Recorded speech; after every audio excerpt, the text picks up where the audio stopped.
Hello students, welcome back to in this new video. अपने superfast division की series में physics का एक और बेहतरीन chapter light, reflection and refraction. Alright students, हमेशा की तरह अपने को चैप्टर का वेटेज के बारे में पता होना चाहिए और इस चैप्टर में 3 क्वेश्चन आएंगे और 3 क्वेश्चन हैविंग 7 मार्क्स। ऑलराइट, और इस 3 क्वेश्चन में एक क्वेश्चन आएगा आपका नॉलेज बेस्ड 2 मार्क्स का शॉर्ट आंसर क्वेश्चन, एक आएगा एमसीक्यूज जो कि यूज ऑफ नॉलेज बेस्ड और एक्सप्रेशन बेस्ड हम बोल सकते हैं, एक आएगा long answer question having 4 marks. तो ये वो चैप्टर है जिसमें आपको एक 4 मार्क का क्वेश्चन मिलेगा। अपने यहाँ तीन ऐसे क्वेश्चन आएंगे जो 4 मार्क्स के होंगे। ऑलराइट, तो यहाँ से लास्ट ईयर आए हुए ये क्वेश्चन है। तो ऑलमोस्ट लास्ट ईयर भी इस चैप्टर से 8 मार्क्स के क्वेश्चन पूछ लिए थे, 8 मार्क्स के क्वेश्चन पूछे थे। तो यहाँ हम बात कर रहे हैं लास्ट ईयर के आए हुए क्वेश्चनों की।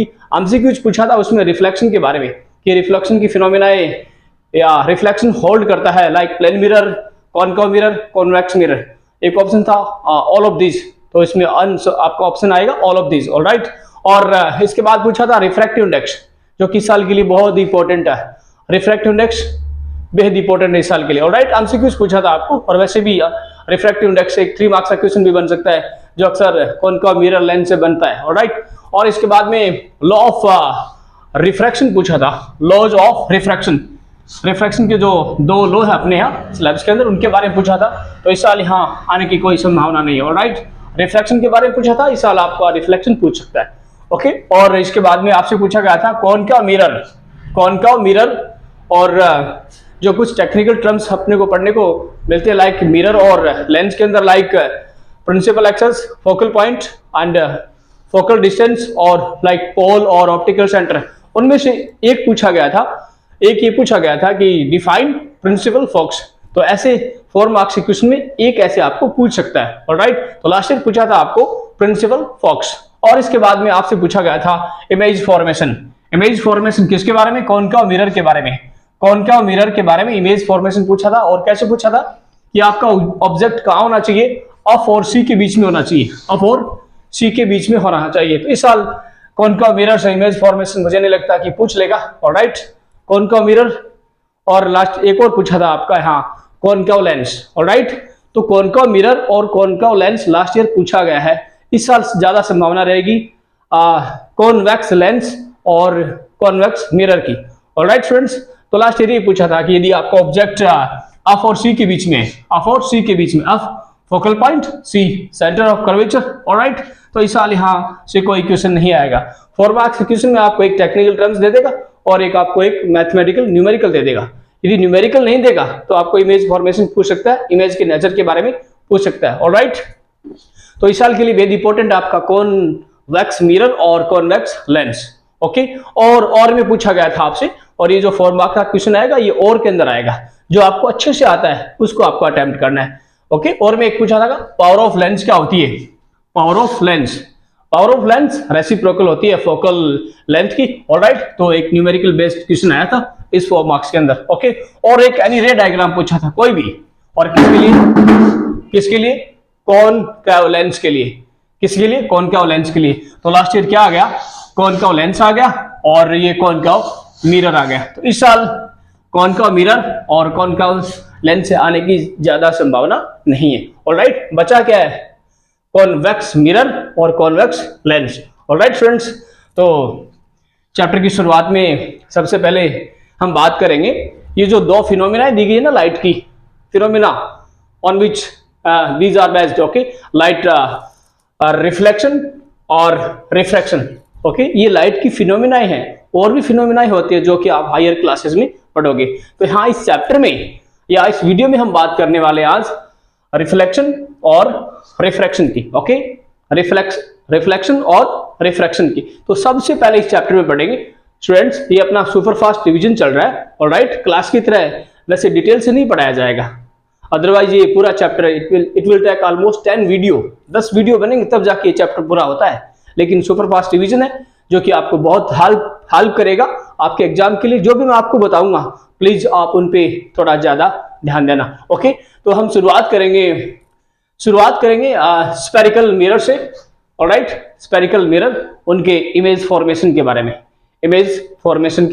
में, और साथ में मिरर और लेंस में आने वाले कुछ टेक्निकल टर्म्स लाइक मिरर के बारे में बात करें तो प्रिंसिपल एक्सेस, ओके, और फोकल पॉइंट, फोकल डिस्टेंस और ये पोल।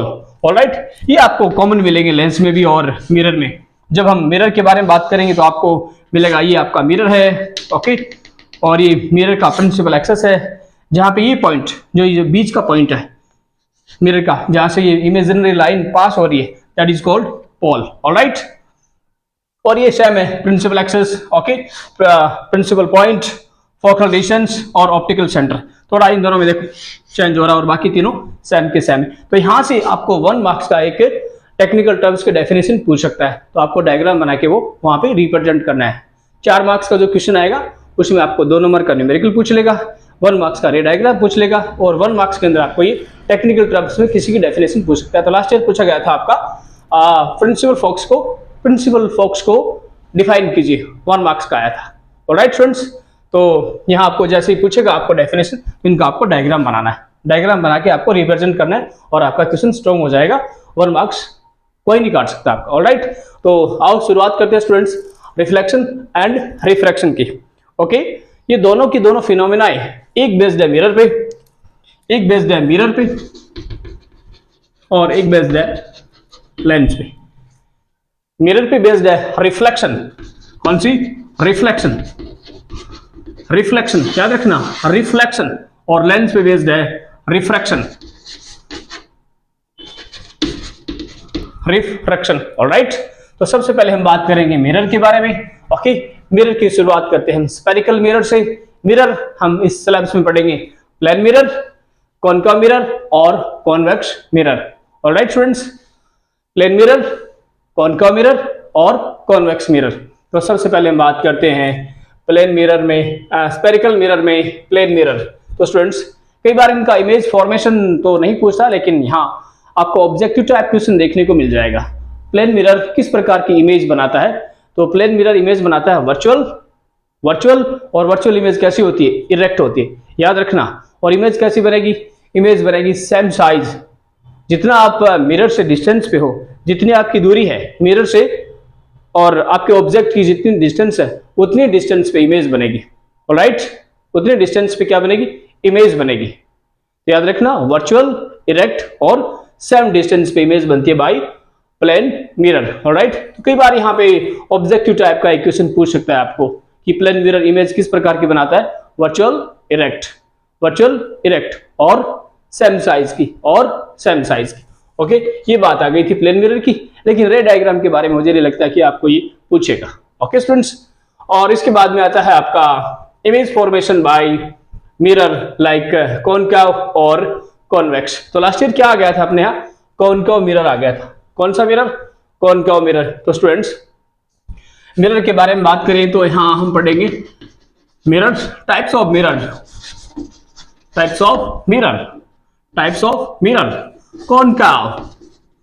कॉनकेव मिरर और कॉन्वेक्स मिरर। सबसे पहले आपको इनके डायग्राम के बारे में पता होना चाहिए कि कॉनकेव मिरर कौन सा होता है और कॉन्वेक्स मिरर कौन सा होता है। स्टूडेंट ध्यान देना, कई बार स्टूडेंट्स गलती कर देते हैं। आपको ऐसे बनाना है, ओके, ऐसे कर्व बनाना है, ओके, और ये कोई स्फीयर का काटा हुआ पार्ट है, किसी स्फीयर का काटा हुआ पार्ट है। यदि आपकी पॉलिश इस कर्व्ड पार्ट पे हो, जैसे ये पार्ट है, ये कर्व्ड है, यदि आपकी पॉलिश इस कर्व्ड पार्ट पे हो तो ये बन जाता है कॉनकेव मिरर। और यदि पॉलिश्ड पार्ट जो कि अंदर की तरफ हो, कहां? अंदर की तरफ हो, तो क्या बन जाता है? Convex mirror. ऑलराइट, तो लास्ट ईयर अपने को क्या पूछा था? कौन से मिरर से आपको इमेज फॉर्मेशन पूछा था? कॉनकेव मिरर से। कैसे पूछा था? कि यदि आपका ऑब्जेक्ट एफ और सी के बीच में हो, focal point and centre of curvature के बीच में हो, तो इस साल ये तो आएगा नहीं, तो क्या आ सकता है सर? इसमें मैं आपको बताता हूं, एक ऑब्जेक्ट की पोजीशन है जिसमें जो साइज ऑफ इमेज है वो सेम बनती है, तो ऐसे आपको एग्जाम में पूछ सकता है। ऑलराइट, और ये है इसका एक इमेजिनरी लाइन जो कि इसके सेंटर से होके गुजरती है। ऑलराइट, ये इमेजिनरी लाइन इनको बोलते हैं प्रिंसिपल एक्सेस। आप इसको कैसे लिख सकते हैं? ऐसे एक्स और वाई। ऑलराइट, और ये पॉइंट जहां पे ये कट हो रहा है दैट इज पोल। ऑलराइट, यदि आपकी पॉलिश्ड इस कर्व्ड एरिया पे है, कर्व्ड सरफेस पे, तो ये बन गया कॉनकेव, और यदि पॉलिश्ड इनसाइड द मिरर है तो ये बन गया कॉन्वेक्स। तो अब इन दोनों से आपको इमेज फॉर्मेशन के बारे में पूछ लेता है। ऑलराइट, तो कॉनकेव मिरर से अपने यहाँ स्लैब्स के अंदर 6 पोजीशन दी गई है ऑब्जेक्ट की। पहले होगा इनफाइनाइट पे, फिर थोड़ा आगे आएगा, फिर और आगे आएगा, फिर और आगे आएगा, फिर और आगे आएगा। ऐसे ऐसे करते करते इसकी 6 पोजीशन बन जाती है। और याद रखना, कॉनकेव मिरर हमेशा इमेज बनाता है रियल और इन्वर्टेड। याद रखना स्टूडेंट्स, कॉनकेव मिरर हमेशा इमेज बनाता है रियल और इन्वर्टेड। याद रखना, कई बार ऑप्शन में पूछ लिया जाता है कॉनकेव मिरर किस टाइप की इमेज बनाता है, तो रियल और इन्वर्टेड, रियल और इन्वर्टेड। ऑलराइट, और इसमें एक जो ऑब्जेक्ट की पोजीशन है वो बेहद इंपॉर्टेंट है, कई बार एग्जाम में पूछ लिया जाता है। और ये पूछेगा कि यदि आपका ऑब्जेक्ट कहां पे है, सेंटर ऑफ कर्वेचर पे है, सेंटर ऑफ कर्वेचर पे है, तो उस टाइम इमेज फॉर्मेशन बनाइए। तो याद रखना स्टूडेंट्स, यदि आपका ऑब्जेक्ट सेंटर ऑफ कर्वेचर पे है तो जो इमेज बनेगी वो सेम साइज की बनेगी, सेम साइज की बनेगी। तो यदि मैं कॉनकेव मिरर के बारे में बात करूं तो इनको तो छोड़ ही देना, लास्ट ईयर पूछ लिया गया तो इससे कुछ नहीं आएगा। ऑलराइट, इसके बाद में ये बहुत इंपॉर्टेंट ऑब्जेक्ट की पोजीशन है जो कि ऑब्जेक्ट को रखेंगे हम सेंटर ऑफ कर्वेचर पे। तो यहाँ पे जो साइज ऑफ इमेज बनता है ना वो बहुत बहुत इंपॉर्टेंट है। ऑलराइट, और एक बात और, इस 6 पोजीशन के अंदर एक ऑब्जेक्ट पोजीशन ऐसी है जिसके अंदर इमेज रियल और इन्वर्टेड न बन की वर्चुअल और इरेक्ट बनती है। एक ऐसा लेंस के अंदर भी आएगा, आपको कौन से लेंस में आएगा, कॉन्वेक्स लेंस में आएगा। और एक ऐसी कंडीशन है जिसमें मिरर के अंदर वो इमेज बनाएगा वर्चुअल और इरेक्ट। वो कौन सी है, यदि आपका ऑब्जेक्ट होगा बिटवीन P एंड F, तो आपकी इमेज बनेगी वर्चुअल और इरेक्ट। याद रखना, रियल इमेज इन्वर्टेड होती है, वर्चुअल इमेज इरेक्ट होती है।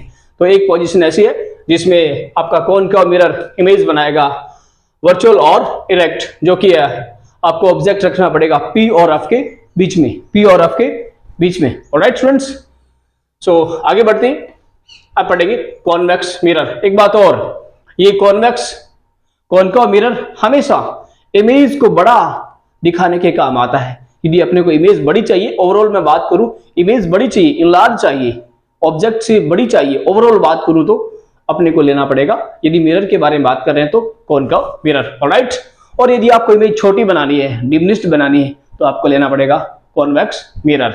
कॉन्वेक्स मिरर, और कॉन्वेक्स मिरर के अंदर ही ऑब्जेक्ट की जो पोजीशन है वो 2 है, एक तो होगा वो इनफाइनाइट, ऑलराइट, और एक हो जाएगा इसका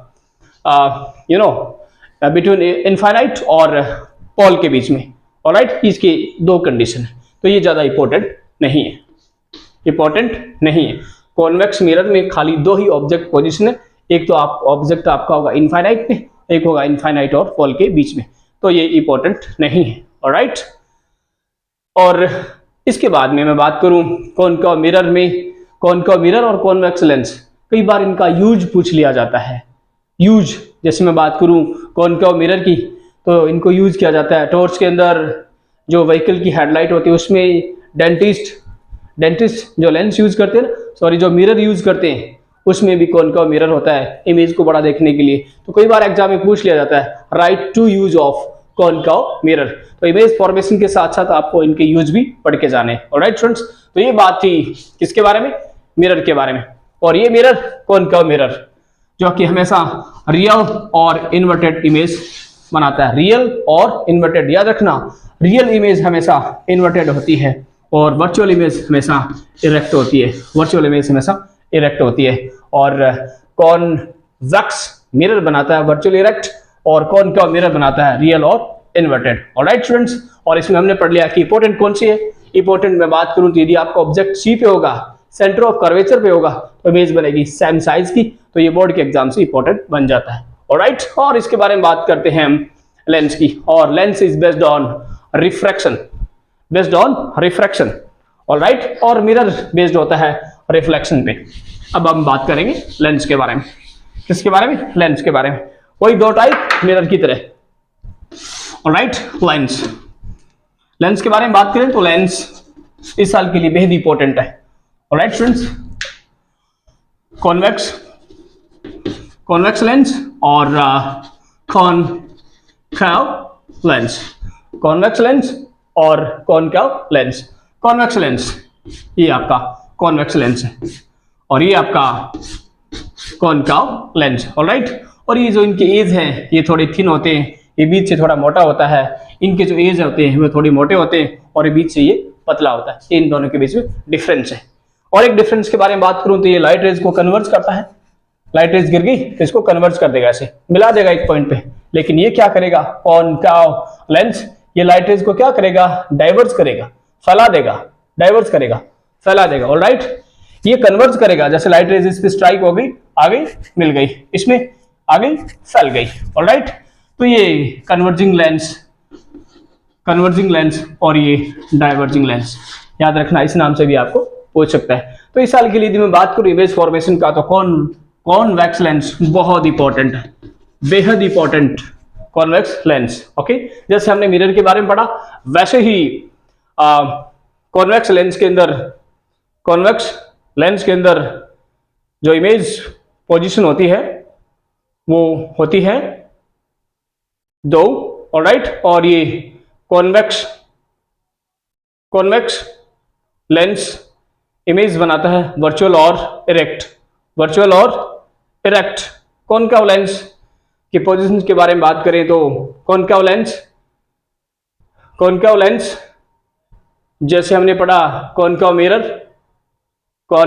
मिरर जो कि बनाता है 6 पोजीशन। और यदि हम बात करें कॉनकाव लेंस के बारे में, so I think I am getting kind of mistakes. Okay, so convex lens और ये कॉन्वेक्स लेंस है, कॉन्वेक्स लेंस, और ये कॉनकाव है, कॉनकाव। ऑलराइट फ्रेंड्स, तो कॉन्वेक्स लेंस के बारे में बात करें तो ये कॉनकाव मिरर की तरह 7 पोजीशन बनाएगा। कितनी पोजीशन? 7 पोजीशन। और ये जैसे हमने मिरर में बात की थी कि कॉन्वेक्स जो लेंस होता है वो हमेशा रियल और इन्वर्टेड इमेज बनाता है। कौन सी? रियल और इन्वर्टेड इमेज बनाता है, रियल और इन्वर्टेड। याद रखना, लेंस के बारे में जिक्र आए तो कॉन्वेक्स लेंस, कौन सा लेंस? Convex, wax. और यदि मिरर के बारे में बात आए तो कॉनकाव, एक दूसरे के ऑपोजिट होते हैं। और कॉनकाव लेंस में वही मिरर की तरह, जैसे कॉन्वेक्स मिरर के अंदर 2 पोजीशन थी, वैसे ही इसमें 2 इमेज पोजीशन आती है, एक तो इनफाइनाइट पे और इनफाइनाइट और ऑप्टिकल सेंटर के बीच में। ऑलराइट, ये इसका ऑप्टिकल सेंटर है, ऑप्टिकल सेंटर को O से डिनोट करते हैं, पोल को P से डिनोट करते हैं। ऑलराइट, फोकल पॉइंट को कैपिटल आप से डिनोट करते हैं, फोकल लेंथ को स्मॉल आप से डिनोट करते हैं। ऑलराइट फ्रेंड्स, और इसके बाद में आता है, वैसे जैसे मिरर के बारे में बात की हमने, कॉन्वेक्स लेंस हमेशा रियल और इन्वर्टेड इमेज बनाता है। तो सर इसके अंदर जो इंपॉर्टेंट इमेज फॉर्मेशन है वो कौन सी है? याद रखना स्टूडेंट्स, इसके अंदर जो सबसे इंपॉर्टेंट इमेज फॉर्मेशन है, यदि आप ऑब्जेक्ट को रखोगे 2:1 के ऊपर, 2:1, याद रखना 2:1। दूसरा इमेज फॉर्मेशन जो कि इस साल के लिए इंपॉर्टेंट है, आपको ऑब्जेक्ट रखना पड़ेगा F1 और F2 के बीच में, F1 और F2 के बीच में। दूसरा इमेज फॉर्मेशन जिसमें आपको ऑब्जेक्ट रखना पड़ेगा 2:1 के ऊपर। तो इस साल के लिए मैं इन दोनों को बोल सकता हूं, यदि मैं लेंस के बारे में बात करूं तो। हाँ, 100% इस साल आपको लेंस के बारे में ही पूछेगा, क्योंकि मिरर पूछ लिया गया यहां से, और ये लेंस, दोनों में से लेंस कौन सा इंपॉर्टेंट? कॉन्वेक्स लेंस, जो कि इमेज बनाता है रियल और इन्वर्टेड। ऑलराइट स्टूडेंट्स, एक ऐसी इमेज पोजीशन है जो कि इसमें भी वर्चुअल और इरेक्ट बनती है, कई बार ये पूछ लेता है एग्जाम के अंदर। ऑलराइट, और इसके बाद में आता है मिरर फॉर्मूला और लेंस फॉर्मूला। इन दोनों पे बेस्ड मोस्टली एग्जाम में न्यूमेरिकल आते हैं। ये डिराइव कैसे हुए ये अपने को नहीं पढ़ना, आपको न्यूमेरिकल देगा, whether it can be from lens और मिरर। यदि आपको लेंस और मिरर फॉर्मूले के बारे में नॉलेज है और इनके साइन कन्वेंशन के बारे में पता है, तो आपका न्यूमेरिकल कभी गलत नहीं हो सकता। तो ये आपका मिरर फॉर्मूला और ये आपका लेंस फॉर्मूला। ऑलराइट फ्रेंड्स, और ये अपना सुपर फास्ट रिवीजन चल रहा है, तो इसके अंदर मैं इमेज फॉर्मेशन आपको नहीं दिखा सकता बना के, क्योंकि कम टाइम के अंदर अपने को रिवीजन करना है। इमेज फॉर्मेशन बनाने का काम आपका बचा है, लेकिन बस मैंने आपको ये बता दिया कि आपको ये पढ़ना है, ये पढ़ना है। लेंस के बारे में बात करूं तो आपको एक पोजीशन ऐसी है जिसपे जो आपकी ऑब्जेक्ट की हाइट होगी वो सेम होगी, वो है 2:1। दूसरी बिटवीन 1 और 2:1। और मैं बात करूं कॉनकाव लेंस के बारे में तो यहाँ ज़्यादा संभावना नहीं बनती है। ऑलराइट, और ये कॉनकेव लेंस अब यूज होता है छोटी इमेज के लिए, छोटी इमेज के लिए। ऑलराइट स्टूडेंट्स, मैं मिरर फॉर्मूले के बारे में बात करूं। मिरर फॉर्मूला और ये आपका लेंस फॉर्मूला। याद रखना स्टूडेंट्स, साइन कन्वेंशन इस चैप्टर के लिए सबसे बेहद इंपॉर्टेंट टॉपिक है। यदि आपका एक साइन गलत हो गया during calculation of numerical, then easily you can loss your 3 marks. 3 marks आपके कट सकते हैं। तो याद रखना, अगले वीडियो में हम बात करेंगे साइन कन्वेंशन की, जिसमें आपको V denote for image distance from polar optical centre, alright, U distance of object from polar optical centre, that is F focal point, that is small F focal distance. Alright, तो अपने को इनके sign convention के बारे में पता होना चाहिए।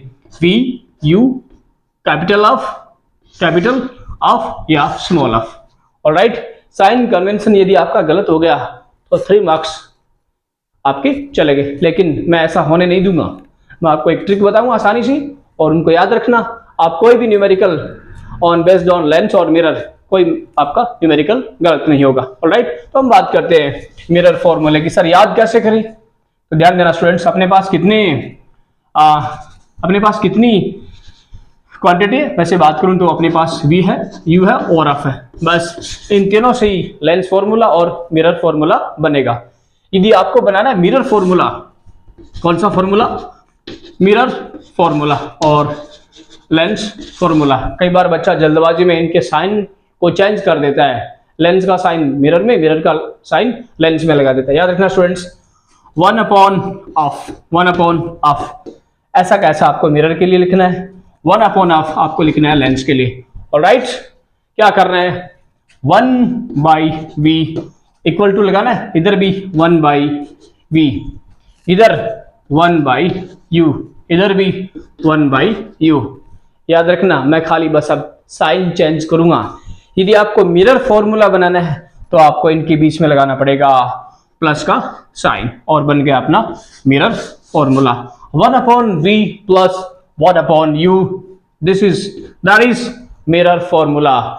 यहां प्लस लग गया तो वहां माइनस लगेगा। और ये डिराइव कैसे हुआ ये आप पढ़ोगे अपनी हायर क्लासेस के अंदर। अपने 10th क्लास में बस इतना ही है, डायरेक्ट फॉर्मूला है और इस पे बेस्ड वैल्यू आपको रखनी है। साइन कन्वेंशन का आपको ध्यान रखना है। ओके, साइन कन्वेंशन की पूरी कहानी इससे शुरू हो जाती है, फोकल पॉइंट से। ये फोकल पॉइंट जहां पे जो लाइट रेज इंटरसेक्ट होती है वो रियल में होती है या फिर वर्चुअली होती है, बस वहां से फोकल पॉइंट और फोकल डिस्टेंस का साइन आ जाता है, उसी पे बेस्ड आपके न्यूमेरिकल होते हैं। ऑलराइट, तो ये था आपका लेंस फॉर्मूला, जिसमें 1/v और 1/u के बीच में साइन आता है, कौन सा? माइनस। ऑलराइट, और इसके बाद में आपको इनके साथ मिलेगा देखने के लिए एक और फॉर्मूला जिसको हम बोलते हैं magnification. Students, what does mean of magnification? जो आपने ऑब्जेक्ट रखा है, चाहे वो मिरर हो चाहे लेंस हो, रखने के बाद इसकी जो इमेज बनी है, छोटी बनी है, इनलार्ज बनी है या हाईली इनलार्ज बनी है, उस इमेज का और जो ऑब्जेक्ट की हाइट है उसका रेशो क्या होता है, बस वही आपको उसका मैग्निफिकेशन बता देता है। मतलब जो इमेज बनी है वो छोटी बनी है या फिर ऑब्जेक्ट से बड़ी बनी है। ऑलराइट, कई बार बोलते हैं ये आपने ऑब्जेक्ट तो ऐसा रखा बट ऑब्जेक्ट की जो हाइट है वो इतनी बड़ी है। कहने का मतलब ऑब्जेक्ट की 2 टाइम्स उसकी हाइट हो गई, ऑब्जेक्ट की 2 टाइम उसकी क्या हो गई? हाइट हो गई। तो ऐसे ही आपको मिलेगा मिरर के अंदर भी और लेंस के लिए भी क्या? मैग्निफिकेशन। मैग्निफिकेशन कैसे? स्मॉल लेटर से लिखते, स्मॉल m से लिखते। क्या करना आपको? मैं हाइट के बारे में बात करता हूँ, ratio of height of image और हाइट ऑफ ऑब्जेक्ट, इन दोनों की हाइट का रेशो क्या है कैलकुलेशन करके पाओगे तो वो क्या आ जाए उसका मैग्निफिकेशन। मिरर के लिए देखना क्या बोला आपने? हाइट ऑफ इमेज, इमेज के लिए मैं आई लिख रहा हूं, HI, height of image, height of object, ये किसके लिए? मिरर के लिए। किसके लिए? मिरर के लिए। एक फॉर्मूला ये है, यदि आपके पास हाइट ऑफ इमेज और हाइट ऑफ ऑब्जेक्ट दिया गया है तो दोनों का फॉर्मूला सेम बनता है, चाहे वो लेंस हो या मिरर। देखना students, height of image upon height of object. लेकिन यदि अपने पास ना तो हाइट ऑफ इमेज और ना हाइट ऑफ ऑब्जेक्ट हो, तब क्या करेंगे स्टूडेंट्स, तब ऐसा करेंगे। एक पॉसिबिलिटी और है, एक पॉसिबिलिटी और है। तो क्या करोगे, यदि आपको v और u की वैल्यू दे रखी है, v और u की वैल्यू दे रखी है, तभी भी आप मैग्निफिकेशन फाइंड कर सकते हो। तो ये मैग्निफिकेशन जब अपने पास ना हाइट ऑफ इमेज हो ना हाइट ऑफ ऑब्जेक्ट हो, तो सर कैसे करेंगे, v और u की आपको वैल्यू दे देगा। तो ध्यान देना, मिरर फॉर्मूले के लिए v अपॉन u, v के अंदर जो v की वैल्यू है उसमें u की वैल्यू का डिवाइड कर दो और यहां लगा दो माइनस। याद रखना स्टूडेंट्स, कई बार आप गलती कर देते हो, ये माइनस का साइन लगेगा, माइनस का साइन लगेगा। m is equal to minus v upon u। क्या सर ऐसा ही फॉर्मूला लेंस के लिए? नहीं, ये साइन हटा दो और ये लेंस के लिए क्या बन जाएगा, मैग्निफिकेशन का फॉर्मूला बन जाएगा। तो हम लिख सकते हैं m is equal to v upon u, m is equal to v upon u। Alright, तो आप फाइंड कर सकते हो magnification if there is given height of image और हाइट ऑफ ऑब्जेक्ट। यदि ये दोनों नहीं है, यदि आपको v और u की वैल्यू दे रखी है, तो आप v की वैल्यू में u का डिवाइड कर दो, u की वैल्यू का डिवाइड कर दो, मैग्निफिकेशन आ जाएगा। और मिरर में याद रखना यहाँ माइनस लगेगा, लेंस के अंदर कोई साइन नहीं है, माइनस का साइन नहीं है, मतलब यहाँ कोई साइन नहीं है, ऑलराइट, प्लस का साइन है। कई बार आप मैग्निफिकेशन के आगे आप देखने को मिलता है -2, so no need to worry, ये कुछ नहीं है। माइनस का साइन यदि मैग्निफिकेशन के आगे लगा है, इसका मतलब है कि जो आपकी इमेज बनी है वो प्रिंसिपल एक्सिस के नीचे बनी है, नीचे उल्टी इन्वर्टेड बनी है। और कैसी बनी है, आपकी ऑब्जेक्ट की 2 टाइम्स, दुगुनी बनी है। आपने रखा था ऑब्जेक्ट इतना और आपकी ऑब्जेक्ट जो इमेज बनी थी वो 2 टाइम्स बनी थी, इसकी 2 टाइम्स। और ये माइनस साइन डिनोट करता है कि जो आपकी इमेज बनी है वो इन्वर्टेड बनी है, प्रिंसिपल एक्सिस के नीचे बनी है। ऑलराइट स्टूडेंट्स, तो कई बार बच्चे यहाँ पे गलती कर देते हैं, मिरर फॉर्मूले में यहाँ साइन आएगा प्लस, ओके, लेंस में आएगा v 1 अपॉन u के माइनस में क्या आएगा, माइनस। मैग्निफिकेशन में मिरर में आएगा माइनस, और if you talk about lens के बारे में बात करें मैग्निफिकेशन में, तो यहाँ कोई साइन नहीं आएगा, v अपॉन u आएगा। ऑलराइट फ्रेंड्स, तो ये था अपना आज का वीडियो जिसमें हमने बात की थी इमेज फॉर्मेशन के बारे में, लेंस और मिरर के बारे में कि कौन सा इंपॉर्टेंट है और कहां से आ सकता है। ऑलराइट, तो लास्ट ईयर क्या पूछा गया था, लॉज ऑफ रिफ्रैक्शन। तो इस साल लॉज ऑफ रिफ्रैक्शन आने की कोई संभावना नहीं है, आने की कोई संभावना नहीं है। ऑलराइट, तो इमेज फॉर्मेशन मैंने आपको बता दिया कि आपको पढ़ना है कॉन्वेक्स लेंस और कॉनकेव मिरर के बारे में बात करूं तो ये दो इमेज फॉर्मेशन ज्यादा इंपॉर्टेंट ये सी वाली है। ऑलराइट स्टूडेंट्स, तो यहाँ पे जनरली ये जो 4 मार्क्स का जो क्वेश्चन है उसमें आपसे पूछ लेता है। ऑलराइट स्टूडेंट्स, और ये चैप्टर थोड़ा लेंथी है, लेकिन डोंट वरी, जो भी मैं आपको बताऊंगा प्लीज आप उस पर ज्यादा काम करके जाना। और आपको ये जो मैं बता रहा हूं अक्सर एग्जाम में छप जाते हैं। तो रिफ्लेक्शन और दूसरा कौन सा, रिफ्रैक्शन। और आगे की हायर क्लासेस में और फिनोमेना के बारे में भी आप पढ़ोगे। रिफ्लेक्शन किस पे बेस्ड है, मिरर पे। Sir what does mean of reflection students, reflection mirror. तो ये आपका मिरर जो भी प्लेन मिरर, और इसकी एक साइड क्या होती है, पॉलिश्ड होती है, इस पे लाइट रे गिराएंगे, ये incident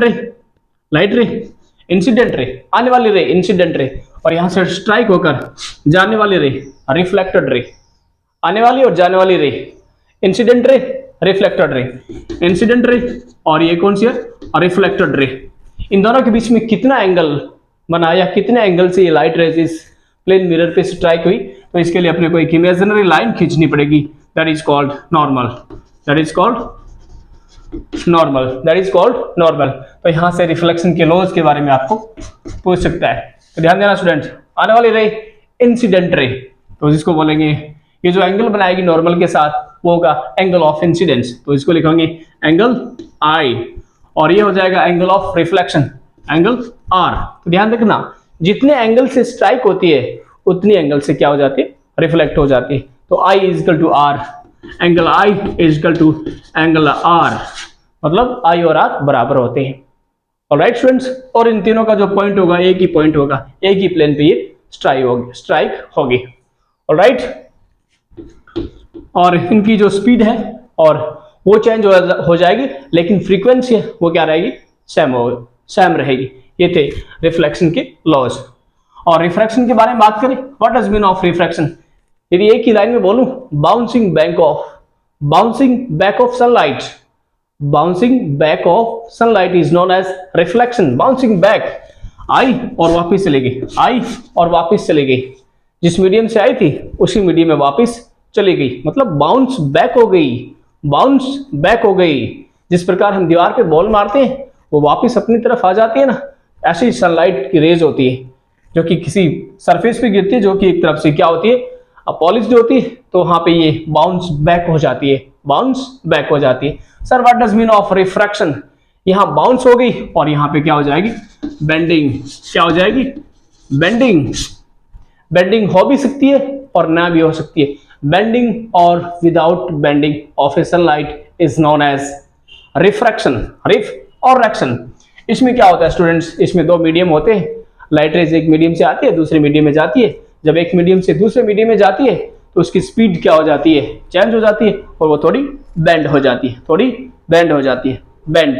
bending of sunlight is known as refraction, is known as refraction. आप इसको ऐसे कर सकते हो, ये अपने पास एक ग्लास है, ये अपने पास से क्या है, ग्लास है, ओके। ये एयर से आ रही है, एयर, और ये ग्लास है, ये मीडियम 2 है, ये मीडियम फर्स्ट है, ये मीडियम फर्स्ट है। लाइट रेज आई, आने वाले रे को बोलते हैं इंसिडेंट रे। मीडियम चेंज हो गया, मीडियम चेंज होने के बाद इसकी स्पीड भी क्या होगी, चेंज। तो चेंज होने से ये थोड़ी सी क्या हो जाएगी, बेंड हो जाएगी। क्या हो जाएगी, बेंड हो जाएगी। देखो यदि यहाँ पे ये ग्लास नहीं होता तो ये डायरेक्ट यहाँ से निकल जाती, डायरेक्ट निकल जाती, लेकिन ऐसा नहीं। मीडियम चेंज होने के बाद इसकी स्पीड बदल गई और बदलने के बाद ये थोड़ी सी क्या होगी, बेंड। तो अभी यहाँ डेफिनेशन में क्या लिखा, बेंडिंग ऑफ लाइट। बेंडिंग और एक दो फिनोमेना ऐसी है जिसमें बेंड नहीं होती है लाइट, फिर भी वहां पे क्या होता है, रिफ्रैक्शन होता है। तो ये इंसिडेंट रे, ये कौन सी, इंसिडेंट रे। और वही हमने जैसे रिफ्लेक्शन में बात किया कि कितने एंगल से आई, तो इसके लिए अपने को एक यहाँ पे एक इमेजिनरी लाइन खींचनी पड़ेगी जहाँ पे ये स्ट्राइक होती है, इमेजिनरी लाइन, जो कि हम क्या बोलेंगे इसको, नॉर्मल। तो यहाँ पे कितने एंगल से आई, एंगल ऑफ इंसिडेंस, और ये एंगल ऑफ रिफ्रैक्शन यहाँ पर एंगल ऑफ आर से डिनोट करेंगे। तो यहाँ पे एंगल आई और एंगल आर क्या नहीं होते, इक्वल नहीं होते। इक्वल किस में होते हैं, रिफ्लेक्शन के अंदर, ऑलराइट। और इसकी स्पीड क्या हो जाती है, बदल जाती है, क्या, क्योंकि मीडियम बदल जाता है। मीडियम चेंज होने के बाद जो स्पीड ऑफ लाइट है वो चेंज हो जाती है और लाइट रेज बेंड हो जाती है। तो bending of light is known as refraction. तो लास्ट ईयर इसके बारे में तो पूछ लिया गया था कि आपको क्या करना है, लॉज ऑफ रिफ्रैक्शन लिखो, दो लॉ के बारे में लिखो। तो इस साल आने की कोई संभावना नहीं है, यदि पूछेगा तो यहाँ पूछ सकता है, ऑलराइट, लॉज ऑफ रिफ्लेक्शन। तो ये था स्टूडेंट्स अपना आज का वीडियो। अगले वीडियो में हम बात करेंगे कुछ और टेक्निकल टर्म्स के साथ, लाइक रिफ्रैक्टिव इंडेक्स, और हम हो सकता है तो एक इमेज फॉर्मेशन बना भी सकते हैं। और students, I never say in the my any video, I am saying you first time, please like, subscribe and share this video to your friends. Thanks for watching.